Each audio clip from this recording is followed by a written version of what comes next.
Եթե գալիս է մեկ ուրիշ իշխանություն, որը հայ ժողովուրդն է ընտրել, չի լինելու այդ խաղաղությունը։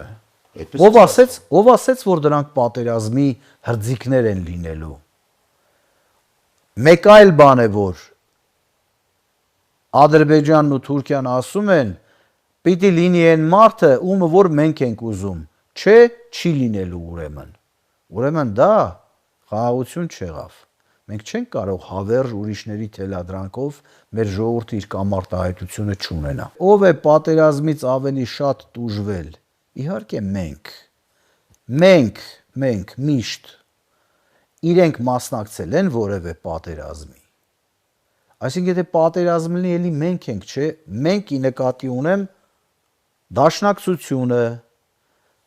հայրենիքի մասին մտածողները, մեր բանակին զինվոր տվողները,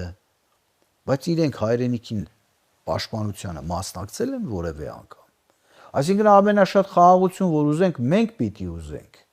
Մենք պիտի ասենք ոչ պատերազմին։ Մենք ուզում ենք խաղաղություն լինի, բայց ուզում ենք, որ մեր պետությունը լինի, ոչ թե խաղաղ մեռնենք։ Խաղաղ մեռնել չենք ուզում։ Մենք ուզում ենք ուժեղ ապրել, համերաշխ ապրել։